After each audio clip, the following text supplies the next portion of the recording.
O surto de ebola, que está colocando a África em alerta. Você provavelmente já ouviu falar do ebola, um vírus que marcou uma das maiores crises de saúde do século XX, que durante muito tempo parecia estar sob controle. Mas algo mudou. Nos últimos meses, um novo surto começou a crescer em ritmo acelerado na África. O número de casos aumenta semana após semana. Hospitais voltaram a ficar sobrecarregados. Equipes médicas enfrentam enormes dificuldades para conter a doença e especialistas afirmam que este já é um dos surtos de ebola de crescimento mais rápido da história. A pergunta é inevitável: o que está acontecendo? Existe risco de o vírus sair da África? E por que, depois de tantos anos de pesquisas, o ebola continua sendo uma ameaça tão perigosa? Hoje, você vai entender tudo isso. O atual surto está concentrado principalmente na República Democrática do Congo, um país localizado na região central da África. Segundo dados mais recentes das autoridades de saúde e da Organização Mundial da Saúde, milhares de casos já foram confirmados e o número de mortes ultrapassou a marca de 1.000 pessoas. O crescimento aconteceu em poucas semanas, algo que chamou a atenção da comunidade científica internacional. Mas existe um detalhe importante: este não é exatamente o mesmo ebola que ficou conhecido durante a epidemia da África Ocidental entre 2014 e 2016. O vírus responsável pelo surto atual pertence à variante Bundibugyo, uma cepa muito menos comum e para a qual ainda não existem vacinas ou tratamentos aprovados especificamente. Isso torna o trabalho das equipes médicas ainda mais complexo. Para entender por que isso preocupa tanto, precisamos voltar um pouco no tempo. O ebola foi identificado pela primeira vez em 1976, próximo ao rio Ebola, que deu nome à doença. Desde então, vários surtos aconteceram em diferentes países africanos. O vírus provoca uma febre hemorrágica grave. Os primeiros sintomas podem parecer comuns: febre alta, dor de cabeça intensa, dores musculares e muito cansaço. Depois, em parte dos pacientes, surgem vômitos, diarreia, desidratação e, nos casos mais graves, hemorragias internas e externas. Sem tratamento adequado e atendimento rápido, a doença pode ser fatal. Mas existe uma característica que diferencia o ebola de muitos outros vírus: ele não se transmite pelo ar. A transmissão acontece principalmente pelo contato direto com sangue, secreções ou outros fluidos corporais de uma pessoa infectada, além do contato com objetos contaminados.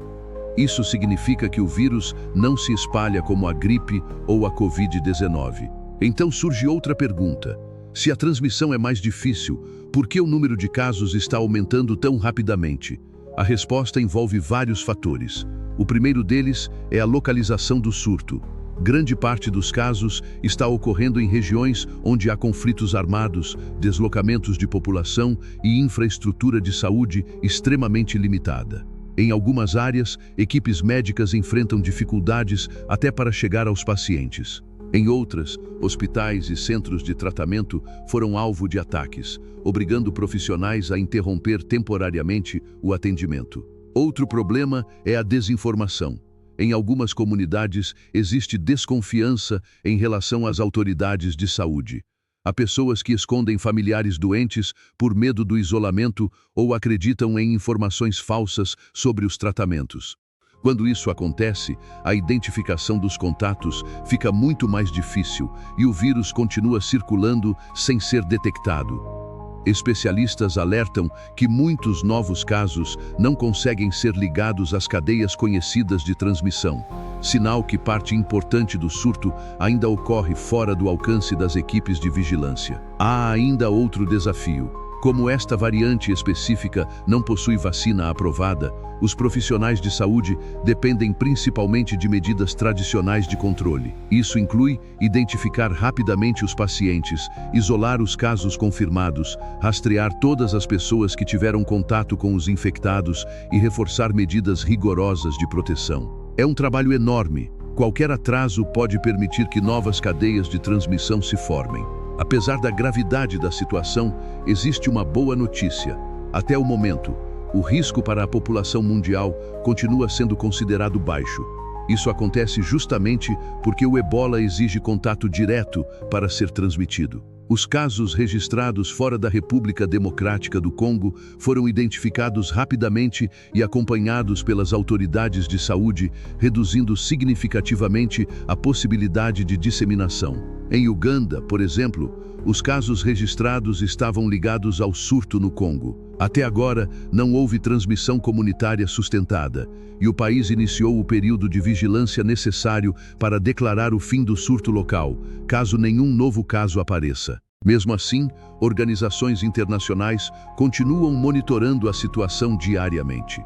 A Organização Mundial da Saúde, o África, CDC, e diversas organizações humanitárias trabalham para ampliar a capacidade de diagnóstico, reforçar hospitais, distribuir equipamentos de proteção e acelerar pesquisas sobre possíveis tratamentos e vacinas para a variante Bundibugyo. Este surto também traz uma importante lição. Doenças infecciosas não respeitam fronteiras. Um problema que começa em uma cidade distante pode rapidamente mobilizar governos, cientistas e organizações do mundo inteiro. Foi exatamente isso que aprendemos com epidemias anteriores. Investir em vigilância epidemiológica, fortalecer sistemas de saúde e combater a desinformação são medidas que protegem não apenas um país, mas toda a comunidade internacional. Nos próximos meses, especialistas acompanharão de perto a evolução deste surto. Se as medidas de controle forem eficazes, o número de casos poderá começar a diminuir. Caso contrário, novas regiões poderão ser afetadas, aumentando ainda mais o desafio para as equipes médicas. Neste momento, a principal mensagem é clara: o ebola continua sendo uma doença extremamente séria. O atual surto exige atenção, cooperação internacional e informação de qualidade. E justamente por isso, é importante acompanhar fontes confiáveis, evitando boatos e interpretações alarmistas. Aqui no Fatos Sem Limites, nosso compromisso é explicar os acontecimentos mais importantes do mundo com contexto, clareza e responsabilidade. Se você gosta desse tipo de conteúdo e quer entender os fatos que realmente impactam o planeta, inscreva-se no canal, deixe seu like e ative as notificações. Nos vemos no próximo vídeo.